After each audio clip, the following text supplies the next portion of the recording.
আমরা শোনেন, ওই দিন শিক্ষা সিলেবাস নিয়ে আমরা শিক্ষামন্ত্রীর সাথে দেখা করেছি। আমরা 500 পৃষ্ঠার গবেষণাপত্র দিয়ে এসেছি যে ফ্যাসিস্ট আওয়ামী লীগ 2011 সালে শিক্ষা সিলেবাসে যে পরিবর্তন করেছে, বিকৃতি করেছে। কি লিখেছে জানেন?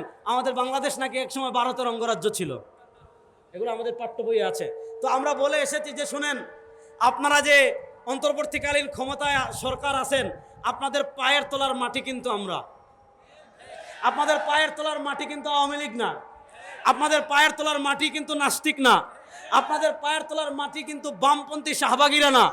আপনারা কিন্তু ক্ষমতায় যে শক্তির উপর ভর করে দাঁড়িয়ে আছেন, সেই শক্তি হলো দেশপ্রেমিক সাধারণ মুসলমান।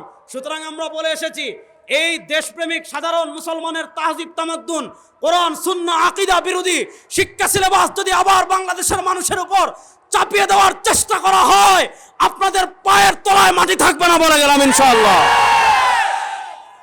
সুতরাং আমাদের শিক্ষা সিলেবাসে, আপনি আমাদের শিক্ষা সিলেবাসে মহাত্মা গান্ধীর জীবনী পড়াবেন, শেখ মুজিবের জীবনী পড়াবেন, অমুকের জীবনী পড়াবেন, আর আমাদের শিক্ষা সিলেবাসে পৃথিবীর শ্রেষ্ঠ মানুষ সরওয়ারে দু আলমের জীবনী থাকবে না, আবু বকরের জীবনী থাকবে না, ওমরের জীবনী থাকবে না, উসমানের জীবনী থাকবে না, আলীর জীবনী থাকবে না। ওই শিক্ষা সিলেবাস আর এই দেশে চলতে দেওয়া হবে না ইনশাআল্লাহ। সুতরাং যারা যেই জায়গায় আছেন, এই শিক্ষা সিলেবাসের বিরুদ্ধে আওয়াজ উঠাবেন। কমসে কম 2012 শিক্ষা সিলেবাসে ফিরে যাবেন, অথবা তার আগে যাবেন। 2021 সালে যে শিক্ষা সিলেবাস হয়েছে, এটা আর চলতে দেওয়া হবে না। আগামী কিছুদিন পরে নতুন বই আসবে, আমরা পর্যালোচনা করছি। যদি দেখি পরিবর্তন না হয়েছে, বাংলাদেশে এমন আগুন জ্বালিয়ে দেওয়া হবে, বঙ্গোপসাগরের পানি দিয়েও নিভাতে পারবেন না ইনশাআল্লাহ। আবার দেখা হবে, কথা হবে। আল্লাহ সবাইকে ভালো রাখুক, সুস্থ রাখুক। ইন আসাবতু ফামিনাল্লাহ ওয়া ইন আখতাতু ফামিন্নি ওয়া মিনাশ শাইতান। সুবহানাকাল্লাহুম্মা ওয়া বিহামদিকা আশহাদু আল্লা ইলাহা ইল্লা আনতা আস্তাগফিরুকা ওয়া আতুবু ইলাইক। আসসালামু আলাইকুম ওয়া রাহমাতুল্লাহি ওয়া বারাকাতুহু। সকলে বলি মাশাআল্লাহ। করবে রাসূলের আনুগত্য করার অর্থ হলো আল্লাহর আনুগত্য করা। এবার প্রশ্ন হলো, আমি রাসূলের আনুগত্য করব কিভাবে? আপনি কোরআনকে জিজ্ঞাসা করেন, মা কোরআন তুমি আমাদেরকে বলো আমরা রাসূলের আনুগত্য কিভাবে করব। কোরআন আপনাকে জবাব দিবে, শোনো, মা আতাকুমুর রাসূলু ফাখুযু ওয়া মা নাহাকুম আনহু ফান্তাহু। মা আতাকুমুর রাসূলু ফাখুযু ওয়া মা নাহাকুম আনহু ফান্তাহু। নবী করিম সাল্লাল্লাহু আলাইহি ওয়াসাল্লাম যা নিয়ে এসেছেন সেটা আঁকড়ে ধরবে। ওয়া মা নাহাকুম আনহু, আর সরওয়ারে দু আলম সাল্লাল্লাহু আলাইহি ওয়াসাল্লাম যা থেকে নিষেধ করেছেন তা থেকে বেঁচে থাকবে। এবার কথা বুঝেন, আল্লাহ বলেন মা আতাকুমুর রাসূল, রাসূল যা নিয়ে এসেছেন। প্রশ্ন, রাসূল কি নিয়ে এসেছেন? আপনি সুনানে আবি দাউদে যান, নবী করিম সাল্লাল্লাহু আলাইহি ওয়াসাল্লাম বলেন, আলা ইন্নী উতিতুল কোরআন, আলা ইন্নী উতিতুল কোরআন ওয়া মিসলাহু মাআহু। আমার উম্মত শুনো, আমি তোমাদের কাছে আহকাম দেওয়ার জন্য, আমি তোমাদের কাছে শরিয়ত দেওয়ার জন্য, আমি তোমাদের কাছে ইসলাম দেওয়ার জন্য কি নিয়ে এসেছি জানো? আমি তোমাদের কাছে দুইটা জিনিস নিয়ে এসেছি। একটা হলো আলা ইন্নী উতিতুল কোরআন, আমি তোমাদের কাছে আল্লাহর রকাত ওয়াহি কোরআন নিয়ে এসেছি। হ্যাঁ, কোরআন দিয়ে হালাল প্রমাণিত হয়, কোরআন দিয়ে হারাম প্রমাণিত হয়, কোরআন দিয়ে আকীদা প্রমাণিত হয়, কোরআন দিয়ে শরীয়ত প্রমাণিত হয়, এই কোরআন থেকে ইজতিহাদ করা যায়। সব কিছুর মৌলিক টেক্সট হলো কোরআন। আল্লাহ বলেন শোনো, কোরআনের মতো আরেকটা আছে, ওইটার নাম হাদিস। বলেন, কোরআনের মতো আরেকটা আছে, ওইটার নাম বলেন না সবাই, কোরআনের মতো আরেকটা আছে, ওইটার নাম। এজন্য আমরা কোরআনও মানি, হাদিসও বলেন না, আমরা কোরআনও মানি, হাদিসও। এবার আল্লাহ নবী সাল্লাল্লাহু আলাইহি ওয়াসাল্লাম বলেন, আমি কোরআন নিয়ে এসেছি, হাদিসও নিয়ে এসেছি। আল্লাহ বলেন মান ইউতিউর রাসূলা ফাকাদ আতা আল্লাহ, যে রাসূলের আনুগত্য করবে। রাসূল সাল্লাল্লাহু আলাইহি ওয়াসাল্লামের আনুগত্য করার অর্থ হলো আল্লাহর আনুগত্য করা। রাসূলের আনুগত্য আপনি কিভাবে করবেন? রাসূল যা করার নির্দেশ দিয়েছেন তা করবেন। রাসূল সাল্লাল্লাহু আলাইহি ওয়াসাল্লাম যা করতে নিষেধ করেছেন তা থেকে আপনি বেঁচে থাকবেন। এবার আমরা হাদিসের সংজ্ঞা সবাই জানি, হুয়া মা উযিফা ইলা নবী সাল্লাল্লাহু আলাইহি ওয়াসাল্লাম মিন কাউলিন আও ফি'লিন আও তাকরীর أو صفة خلقية أو خلقية سواء كانت قبل البعثة أو بعدها। আল্লাহ নবী সাল্লাল্লাহু আলাইহি ওয়াসাল্লামের প্রত্যেক কথা, প্রত্যেক কাজ, প্রত্যেক মৌন সমর্থন, চাই সেটা প্রাতিষ্ঠানিক নবী হওয়ার আগে হোক অথবা প্রাতিষ্ঠানিক নবী হওয়ার পরে হোক, সব আল্লাহ নবী সাল্লাল্লাহু আলাইহি ওয়াসাল্লামের হাদিস। আল্লাহ পবিত্র কোরআনে বলেছেন আমার রাসূলের কথা মানতে হবে, আমার রাসূলের কাজ মানতে হবে, আমার রাসূলের মৌন সমর্থন মানতে হবে। যারা রাসূলুল্লাহ সাল্লাল্লাহু আলাইহি ওয়াসাল্লামের হাদিসকে মানতে চাইবে না, যারা রাসূলুল্লাহ সাল্লাল্লাহু আলাইহি ওয়াসাল্লামের হাদিসের প্রামাণিকতাকে অস্বীকার করবে, যারা ইসলামী শরীয়তের মৌলিক অকাট্য দলিল হাদিসকে মানবে না, তারা কাফের। বলেন যারা হাদিসকে দলিল মানবে না তারা, বলেন না যারা হাদিসকে দলিল মানবে না তারা। এজন্য আমরা কোরআনও মানি হাদিসও, বলেন না আমরা কোরআনও মানি হাদিসও। এবার আমি আমার মূল বিষয়ের দিকে খুব সংক্ষিপ্ত করে ইশারা দিয়ে চলে যাব। রাসূলুল্লাহ সাল্লাল্লাহু আলাইহি ওয়াসাল্লাম যা আদেশ করেছেন তা মানা লাগবে। রাসূলুল্লাহ সাল্লাল্লাহু আলাইহি ওয়াসাল্লাম যা নিষেধ করেছেন তা থেকে বেঁচে থাকা লাগবে। এবার বলেন যদি কেউ রাসূলুল্লাহ সাল্লাম একটা কাজ করতে নিষেধ করেছেন, সে ওই নিষেধ মানল না, রাসূলুল্লাহ সাল্লাম হাদিসে একটা কাজ করতে নিষেধ করেছেন, সে নিষেধ ওভারটেক করে নিজের পক্ষ থেকে মন গড়া পদ্ধতিতে কোনো কাজ করলো, বলেন যারা রাসূলুল্লাহ সাল্লামের আদেশ ওভারটেক করে, রাসূলুল্লাহ সাল্লামের নিষেধ ওভারটেক করে মন গড়া পদ্ধতিতে কাজ করে, এরা আশিকে রাসূল না ভণ্ড? বলেন এরা আশিকে রাসূল না ভণ্ড? এবার আমি কয়েকটা জিনিস আপনাদেরকে আলোকপাত করি। এক নম্বর, ইমাম বুখারী রহমতুল্লাহর দাদা উস্তাদ ছিলেন ইমাম আব্দুর রাজ্জাক আস-সানাআনী রাহিমাহুল্লাহ, 211 হিজরিতে ইন্তেকাল করেছেন। আমরা তালিবুল ইলম যারা আছি তার লিখিত হাদিসের কিতাব আল মুসান্নাফ, যেটাকে আমরা মুসান্নাফে আব্দুর রাজ্জাক বলে স্মরণ করি, মুহাদ্দিসে কবির আল্লামা হাবিবুর রহমান আজমি রাহিমাহুল্লাহ তাহকিক তালিক করে যেটা ছাপিয়েছেন মুসান্নাফে আব্দুর রাজ্জাকে, ইমাম আব্দুর রাজ্জাক আস-সানাআনী রাহিমাহুল্লাহ একটা হাদিস এনেছেন, বাবু মা জা ফি সিয়ামে আশহুরি হুরুম। এই পরিচ্ছেদে ইমাম আব্দুর রাজ্জাক আস-সানাআনী রাহিমাহুল্লাহ একটা হাদিস এনেছেন। হযরত তাউস রাহিমাহুল্লাহ মুরসাল সূত্রে হাদিসটি বর্ণনা করেছেন। এই হাদিসে শুধু একটাই মুরসাল। আর আপনারা জানেন পৃথিবীর স্বীকৃত মূলনীতি হলো, আপনারা যদি জামিউত তাহসিল ফি আহকামিল মারাসিল পড়েন, আপনারা যদি ইমাম আবু বকর জাসসাসের আল ফুসুল ফিল উসুল পড়েন, আমাদের স্বীকৃত মূলনীতি হলো যদি যে রাবি ইরসাল করেছেন, যে রাবি মুরসাল সূত্রে হাদিস বর্ণনা করছেন, তিনি যদি সিকা হন তাহলে তার ইরসাল গ্রহণযোগ্য। আপনারা তাউসের জীবনী আসমাউল রিজালের যে কোনো কিতাবে পাবেন। হযরত তাউস রাহিমাহুল্লাহ নবী করিম সাল্লাল্লাহু আলাইহি ওয়াসাল্লাম থেকে একটা হাদিস বর্ণনা করেছেন, যে হাদিস ইমাম আব্দুর রাজ্জাক আস-সানাআনী রাহিমাহুল্লাহ মুসান্নাফে আব্দুর রাজ্জাকে এনেছেন। নবী করিম সাল্লাল্লাহু আলাইহি ওয়াসাল্লাম তার উম্মাহকে একটা নির্দেশনা দিয়েছেন। সেই নির্দেশনা কি? নবী করিম সাল্লাল্লাহু আলাইহি ওয়াসাল্লাম নির্দেশনা দিয়েছেন, আমার উম্মতেরা শুনো, লা তাত্তাখিযু শাহরান ঈদা ওয়ালা তাত্তাখিযু ইয়াওমান ঈদা, লা তাত্তাখিযু শাহরান ঈদা ওয়ালা তাত্তাখিযু ইয়াওমান ঈদা। নবী করিম সাল্লাল্লাহু আলাইহি ওয়াসাল্লাম বলেন, আমার উম্মতেরা শুনো, লা তাত্তাখিযু শাহরান ঈদা, নিজেদের পক্ষ থেকে কোনো মাসকে ঈদ বানায়ো, বলেন না নিজেদের পক্ষ থেকে কোনো মাসকে ঈদ বানায়ো। লা তাত্তাখিযু শাহরান ঈদা, নিজেদের পক্ষ থেকে কোনো শাহর কোনো মাসকে ঈদ বানায়ো না। ওয়ালা তাত্তাখিযু ইয়াওমান ঈদা, নিজেদের পক্ষ থেকে কোনো দিনকে ঈদ বানায়ো না, মাসকে ঈদ বানায়ো না, দিনকে ঈদ বানায়ো না। এবার বলেন ও মুসলমান, ও তালিবুল ইলম, ও সচেতন মুসলমান, আমি আপনাদের কাছে জানতে চাই, আল্লাহ নবী সাল্লাল্লাহু আলাইহি ওয়াসাল্লাম আমাদেরকে নিজেদের পক্ষ থেকে ঈদ বানানোর অনুমতি দিয়েছেন না নিষেধ করেছেন? বলেন না অনুমতি দিয়েছেন না নিষেধ করেছেন? আপনি লাতাইফুল মাআরিফে যান, ইমাম ইবনে রাজব হাম্বলী রাহিমাহুল্লাহ লেখা লাতাইফুল মাআরিফ ফিমা লিমাওয়াসিমিল আম মিনাল ওয়াযাইফ। ইমাম ইবনে রাজব হাম্বলী রাহিমাহুল্লাহ বলেছেন, এই হাদিস বর্ণনা করে ইমাম ইবনে রাজব হাম্বলী রাহিমাহুল্লাহ লাতাইফুল মাআরিফে বলেছেন, এই যে নবী করিম সাল্লাল্লাহু আলাইহি ওয়াসাল্লাম আমাদেরকে যে একটা নির্দেশনা দিয়েছেন, এই নির্দেশনা থেকে আমরা বুঝি আল্লাহ নবী সাল্লাল্লাহু আলাইহি ওয়াসাল্লাম আমাদেরকে যে কয়েকটা দিন ঈদ দিয়েছেন, এর বাহিরে ওয়া ইত্তিখাযুহু মাওসিমান ওয়া ঈদান বিদআতুন লা আসলা লাহু।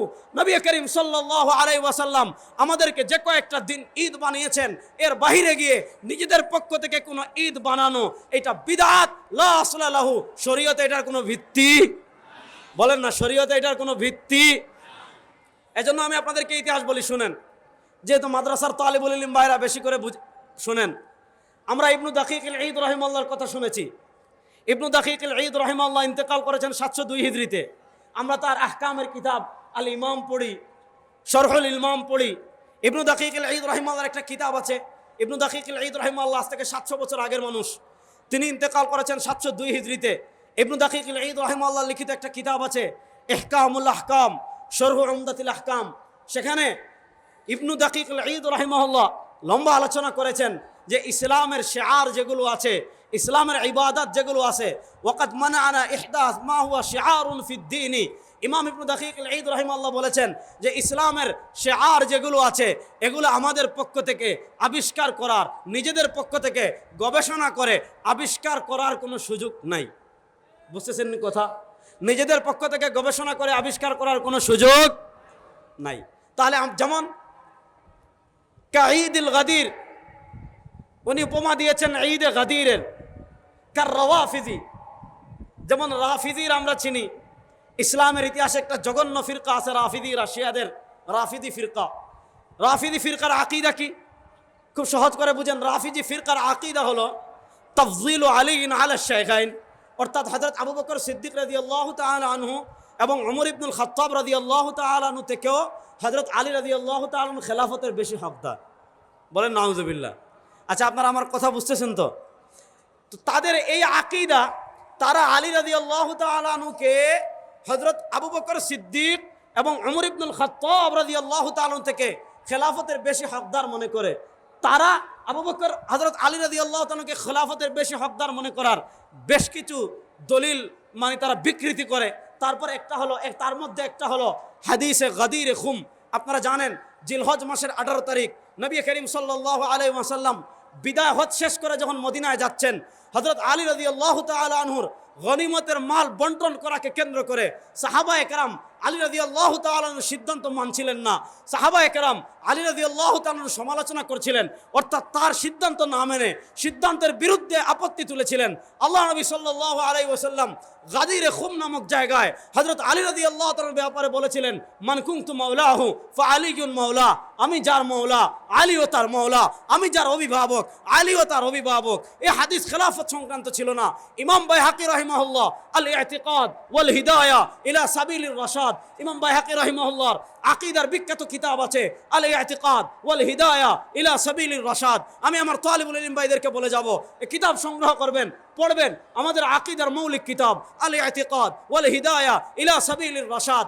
ওই কিতাবে ইমাম বাইহাকি রাহিমাহুল্লাহ হাদিস নিয়ে লম্বা আলোচনা করেছেন। মূলত এটা আলী রাদিয়াল্লাহু তাআলার ফজিলত সংক্রান্ত হাদিস, খিলাফা সংক্রান্ত হাদিস না। ওই হাদিসকে কেন্দ্র করে শিয়ারা একটা ঈদ বানিয়েছিল, যে ঈদের নাম ছিল ঈদে গাদিরে খুম। দেখেন, নবী করিম সাল্লাল্লাহু আলাইহি ওয়াসাল্লাম এই হাদিস বললেন আলী রাদিয়াল্লাহু তাআলাকে কেন্দ্র করে। আলী রাদিয়াল্লাহু তাআলা বুঝলেন না, শোনালেন সাহাবায়ে কেরামকে, সাহাবায়ে কেরাম বুঝলেন না, হযরত আলীর আওলাদরা বুঝলেন না, আহলে বাইতের কোনো সদস্যরা বুঝলেন না, শিয়ারা বুঝে ফেলেছে এই হাদিসে ঈদ বানানো হয়েছে। তো ইসলামের ইতিহাসে নবী করিম সাল্লাল্লাহু আলাইহি ওয়াসাল্লাম যে কয়েকটা দিনকে ঈদ বানিয়েছেন, এর বাহিরে আর কোনো ঈদ আপনি পাবেন না। হ্যাঁ, একটা ঈদ পাবেন, যে ঈদ বানিয়েছে রাফিদিরা, ঈদ গাদিরে খুম নামক। সুতরাং আপনি যদি প্রকৃত আশিক রাসূল হন, আপনার করণীয় কি হবে? আপনি যদি প্রকৃত নবীর উম্মাহ হন, আপনার করণীয় কি হবে? আল্লাহ নবী সাল্লাল্লাহু আলাইহি ওয়াসাল্লাম আমাদেরকে বলেছেন, লা তাত্তাখিযু ইয়াওমান ঈদা, নিজেদের পক্ষ থেকে কোনো দিনকে ঈদ বানায়ো না। যেহেতু আল্লাহর নবী নিজেদের পক্ষ থেকে ঈদ বানাতে নিষেধ করেছেন, সুতরাং 12ই রবিউল আউয়াল কখনো আমাদের ঈদ হতে পারে না। 12ই রবিউল আউয়াল কখনো আমাদের ঈদ হতে পারে না। এটা ভালো করে বুঝেন। যদি আল্লাহ নবী সাল্লাল্লাহু আলাইহি ওয়াসাল্লাম কি বলেছেন হাদিসে, হযরতে ইমাম তাবারানী রাহিমাহুল্লাহ ইন্তেকাল করেছেন 360 হিজরিতে। ইমাম তাবারানী রাহিমাহুল্লাহ আল মুআজামুল কবির একটা হাদিস এনেছেন। সরওয়ারে দু আলম সাল্লাল্লাহু আলাইহি ওয়াসাল্লাম বলেন, মা বাকিয়া শাইউন ইউকাররিবু ইলাল জান্নাহ ওয়া ইউবাইদু মিনান নারি ইল্লা ক্বাদ বুয়িনা লাকুম, মা বাকিয়া শাইউন ইউকাররিবু ইলাল জান্নাহ ওয়া ইউবাইদু মিনান নারি ইল্লা ক্বাদ বুয়িনা লাকুম। সরওয়ারে দু আলম সাল্লাল্লাহু আলাইহি ওয়াসাল্লাম বলেন, আমার উম্মতেরা শুনো, মা বাকিয়া শাইউন, এমন কোন জিনিস বাকি নেই, ইউকাররিবু ইলাল জান্নাহ, যে জিনিস তোমাদেরকে জান্নাতের নিকটবর্তী করবে, ওয়া ইউবাইদু মিনান নারি, যেই জিনিস তোমাকে জাহান্নাম থেকে দূরে সরে নিয়ে যাবে। শুনো, অর্থাৎ যে ইবাদত করে তুমি জান্নাতের নিকটবর্তী হবা, যে ইবাদত করে তুমি জাহান্নামকে পিছনে ফেলবা, যে ইবাদত করে তুমি জান্নাতের পথে অগ্রসর হবা, যে ইবাদত করে তুমি জাহান্নাম থেকে দূরে যাইবা। সরওয়ারে দু আলম সাল্লাল্লাহু আলাইহি ওয়াসাল্লাম বলেন, ইল্লা ক্বাদ বুয়িনা লাকুম, শুনো, যে ইবাদত আছে সব তোমাদের কাছে বয়ান করে দেওয়া হয়েছে। ইবাদত নিজের পক্ষ থেকে বানানো যায় না, ইবাদত কিয়াস করে আবিষ্কার করা যায় না, ইবাদত যুক্তি দিয়ে আবিষ্কার করা যায় না। প্রশ্ন হলো, সরওয়ারে দু আলম সাল্লাল্লাহু আলাইহি ওয়াসাল্লাম বলেন, ইল্লা ক্বাদ বুয়িনা লাকুম, সব বয়ান করে দেওয়া হয়েছে, সব সুস্পষ্ট করে দেওয়া হয়েছে। প্রশ্ন হলো, নবী বলেন সব সুস্পষ্ট করে দিয়েছি, তাহলে সবার চেয়ে বড় ঈদ 12ই রবিউল আউয়াল সম্পর্কে আল্লাহ নবী কিছু বলেন নাই? কথাটা বুঝতে পারতেছি? 12ই রবিউল আউয়াল পবিত্র ঈদে মিলাদুন নবী বলেন, অথবা 12ই রবিউল আউয়াল, এখন তো আর ঈদে মিলাদুন নবী রয়ে নাই, এখন এটা হয়ে গেছে সকল ঈদের সেরা ঈদ। তো প্রশ্ন হলো, আল্লাহ নবী সাল্লাল্লাহু আলাইহি ওয়াসাল্লাম নামাজ শিখালেন, ঈদ শিখালেন, হজ শিখালেন, যাকাত শিখালেন, শরীয়ত শিখালেন, ইসলাম শিখালেন, সাইয়্যিদুল আয়াত সম্পর্কে কিছু শিখালেন না। তাহলে প্রশ্ন হলো, আল্লাহ নবী ইসলাম কি তাহলে আমাদের থেকে কিছু লুকিয়ে গিয়েছেন? পড়েন নাউজুবিল্লাহ। দেখেন, আমরা ফিকহে হানাফিকে ফলো করি, খুব ভালো করে বুঝবেন তালিবুল ইলম ভাইরা। ফিকহে হানাফির মৌলিক স্তম্ভ হলো 4টা। বলেন কয়টা? একটু জোরে বলেন না, কয়টা? লম্বা আলোচনার সুযোগ নাই। ইমাম ইবনু আবিল আওয়াম রাহিমাহুল্লাহ ফাদাইলু আবি হানিফা ওয়া আখবারু তালিবুল ইলম ভাইরা পড়বেন। ইমাম ইবনু হাজার হাইতামি ইন্তেকাল করেছেন সম্ভবত 963 বা এই ধরনের, 963 হিজরিতে। ইমাম ইবনু হাজার হাইতামি রাহিমাহুল্লাহ একটা কিতাব লিখেছেন, আল খায়রাতুল হিসান ফি মানাকিবিল ইমামিল আযম আবি হানিফাত আন-নু'মান। আল খায়রাতুল হিসান ফি মানাকিবিল ইমামিল আযম আবি হানিফাত আন-নু'মান। ওইটার সম্ভবত 62 অথবা 64 নম্বর পৃষ্ঠায় ইমাম ইবনু হাজার হাইতামি রাহিমাহুল্লাহ একটা পরিচ্ছেদ প্রতিষ্ঠা করেছেন। ওই পরিচ্ছেদের নাম হলো ফিমা বানা আলাইহি মাযহাবাহু। ইমাম আযম আবু হানিফা রাহিমাহুল্লাহর মাযহাবের ভিত্তি ছিল কয়টা জিনিসের উপর? এখানে ইমাম ইবনু হাজার হাইতামি রাহিমাহুল্লাহ বলেছেন, قد روي عن ابي حنيفه من طرق كثيره। ইমাম আযম আবু হানিফা রাহিমাহুল্লাহ থেকে অনেকগুলো সনদে বর্ণিত হয়েছে যে ইমাম আযম আবু হানিফা রাহিমাহুল্লাহ বলেন, আখুযু বিকিতাবিল্লাহ, আমি ফিকহে হানাফির 1 নম্বর স্তম্ভ রেখেছি আল্লাহর কোরআনের উপর। বলেন ফিকহে হানাফির 1 নম্বর স্তম্ভ? ওরা কথা বলে না। ফিকহে হানাফির 1 নম্বর স্তম্ভ? সবাই বলেন না। ফিকহে হানাফির 1 নম্বর স্তম্ভ ফাইল্লা মাজিদ। ইমাম আযম আবু হানিফা রাহিমাহুল্লাহ বলেন, যদি শরিয়ার এমন কোনো বিষয় আসে, এমন কোনো মাসআলা আসে যেটা আমি তাতাব্বু তালাশ অনুসন্ধান করে আমি কোরআনে পেলাম না, আমি কোথায় যাব? ইমাম আযম আবু হানিফা রাহিমাহুল্লাহ বলেন, ফাইল্লা মাজিদ ফাবি সুন্নতি রাসূলিহি। আমি যদি কোরআনে না পাই, আমি নবী করিম সাল্লাল্লাহু আলাইহি ওয়াসাল্লামের সুন্নায় যাব। আমি যদি সুন্নায় না পাই, তাহলে সাহাবায়ে কেরামের কাছে যাব।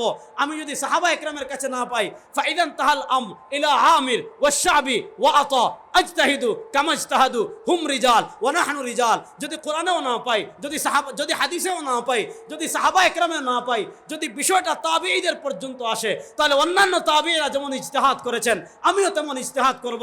তারাও মুজতাহিদ, আমিও মুজতাহিদ। এজন্য ইমাম আযম আবু হানিফা রাহিমাহুল্লাহ ইজতিহাদের দিকে আসেন কখন?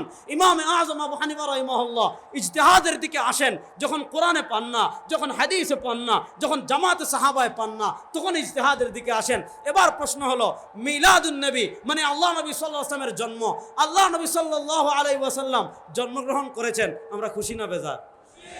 বলেন না। দেখি কারা কারা বেজার দেখে একটা হাত তুলেন তো।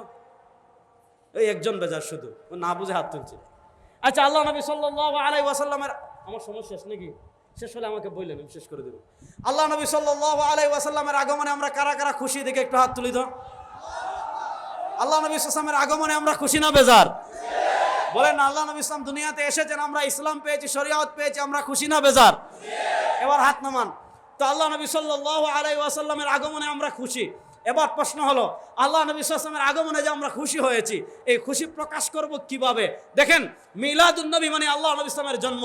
আল্লাহ নবী ইসলামের জন্ম মানে না এমন কোন ব্যক্তি দুনিয়াতে নাই। আরে বেটা, নবীর মিলাদ যদি না হতো, নবী যদি জন্মগ্রহণ না করতেন, তুই তার উম্মাহ হলে কিভাবে? নবী যদি জন্মগ্রহণ না করতেন, আপনি কোরআন পেলেন কিভাবে?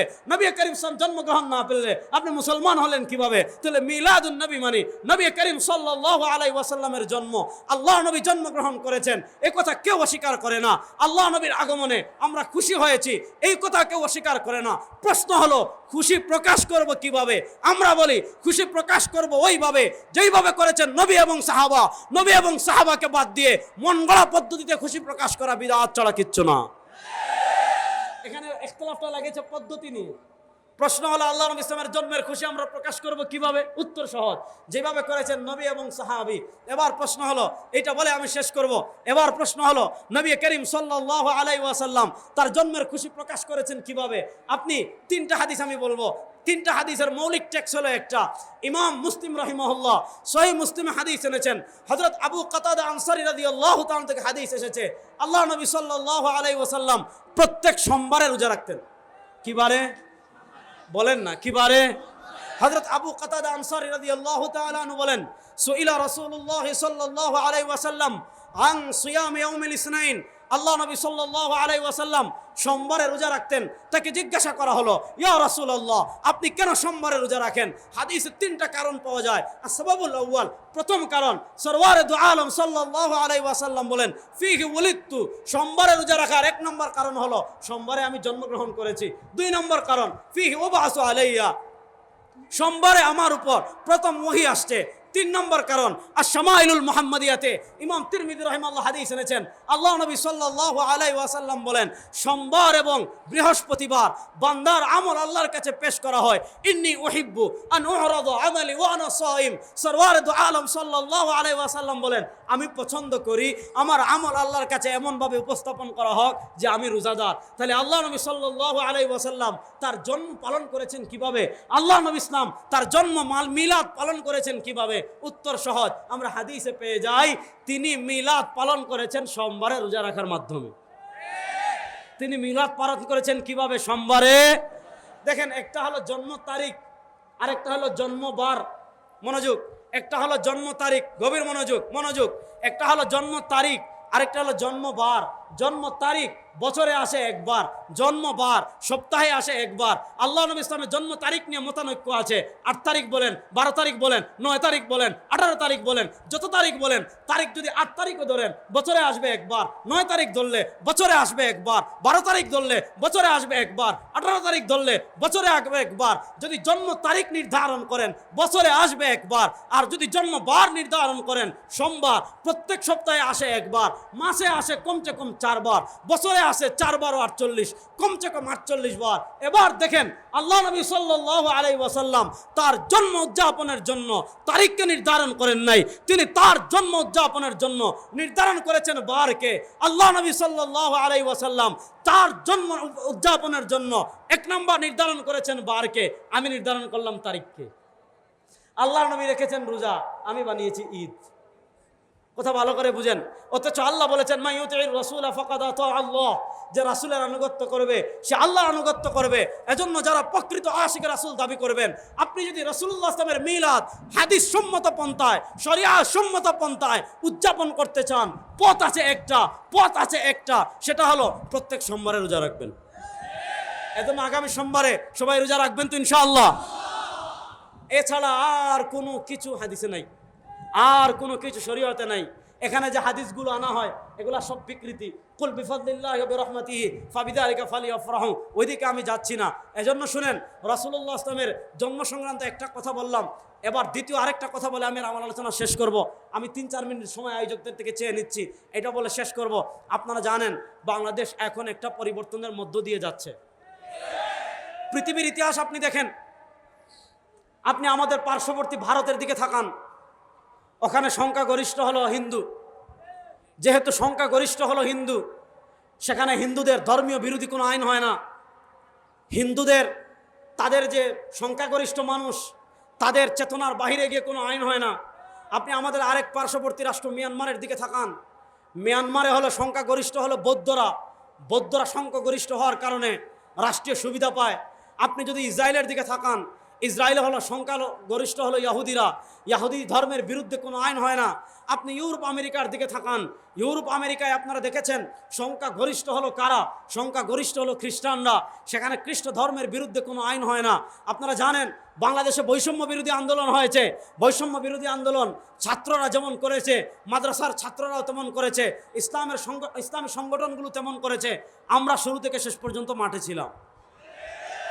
সুতরাং আমরা চাই, এই বাংলাদেশে যেমন স্কুল কলেজের ছাত্রের সাথে বৈষম্য মানা হয় নাই, আমরা পরিষ্কার ভাষায় বলতে চাই, এই দেশের সংখ্যাগরিষ্ঠ মুসলমানের সাথে কোনো বৈষম্য এই দেশে মানা হবে না ইনশাআল্লাহ।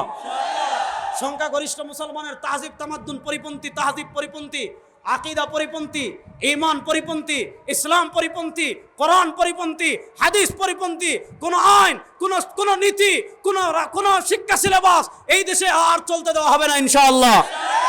আমি দুইটা কথা বলে শেষ করবো। এক নম্বর শুনেন, আপনারা জানেন ফ্যাসিস্ট আওয়ামী লীগ সরকার, এই পরাজিত পলাতক আওয়ামী লীগ সবচেয়ে মারাত্মক যে ক্ষতি আমাদের দেশে করে গিয়েছে। আমি আওয়ামী লীগ পতনের আগে সম্ভবত গত বছর আমাদের পোলো গ্রাউন্ড মাঠে, চট্টগ্রাম পোলো গ্রাউন্ডে আমি বক্তৃতা করেছিলাম। সেখানে আমি বলেছিলাম যে ফ্যাসিস্ট আওয়ামী লীগ এই 15 বছরে আমাদের তাহজিব তামাদ্দুনের বিরুদ্ধে যত কাজ করে গিয়েছে, যতটা ধ্বংস করে গিয়েছে, আফগানিস্তানে আমেরিকা 20 বছর যুদ্ধ করে অতটা করতে পারে নাই। এর ভিতর সবচেয়ে বড় ধ্বংস তারা কী করেছে আপনারা জানেন। কামাল আতাতুর্ক তুরস্কে ক্ষমতায় ছিল মাত্র কয়দিন, 1924 থেকে 1938। ভালো করে বুঝবেন, 1924 থেকে 1938 এই 14 বছরের ক্ষমতায় কামাল আতাতুর্ক কী করেছিল জানেন? তুরস্কের শিক্ষা সিলেবাস থেকে ইসলামকে বাদ দিয়েছিল, কোরআনকে বাদ দিয়েছিল, হাদিসকে বাদ দিয়েছিল, ফিক বাদ দিয়েছিল, নবীকে বাদ দিয়েছিল, সাহাবাকে বাদ দিয়েছিল, ইসলামের মৌলিক সব কিছু বাদ দিয়েছিল। একটা জেনারেশন গ্যাপ তৈরি করেছিল। এই শিক্ষা সিলেবাসে পড়ে যারা বড় হয়েছিল তাদের ভিতরে ইসলামও নাই, কোরআনও নাই, হাদিসও নাই। সুতরাং ফ্যাসিস্ট আওয়ামী লীগ আধিপত্যবাদী ভারতের রড টাকা খেয়ে এদেশের তাহজিব তামাদ্দুন, কোরআন সুন্নাহ হাদিস বিরোধী যে শিক্ষা সিলেবাস 2021 প্রণয়ন করেছে, এই দেশে পরাজিত ফ্যাসিস্টদের সেই শিক্ষা সিলেবাস আর আমরা দেখতে চাই না। সেই ফ্যাসিস্ট আওয়ামী লীগের শিক্ষা সিলেবাস এই দেশে বাতিল করতে হবে। আপনারা জানেন তারা নানা শব্দ দিয়ে, নানা শব্দের মার পেচে আমাদের সমাজে তারা LGBT, তারা সমকামিতাকে ডিকৃত যৌনাচারকে আমাদের দেশে এস্টাবলিশ করতে চাচ্ছে। আমরা এই পরাজিত বাংলাদেশ আর নাই, ফ্যাসিস্ট বাংলাদেশ আর নাই। এখন স্বাধীন বাংলাদেশ, ছাত্র জনতা ইমানদারদের রক্তে অর্জিত স্বাধীন বাংলাদেশ। এই দেশে যারা ট্রান্সজেন্ডার বা LGBT কে প্রতিষ্ঠা করতে চাইবে, সময় এসেছে ধরে ধরে সবাইকে ট্রান্সজেন্ডার বানিয়ে দেওয়া হবে ইনশাআল্লাহ। আমরা ওই দিন শিক্ষামন্ত্রী দুষ্ট পরে স্লোগান দিব অবশ্য।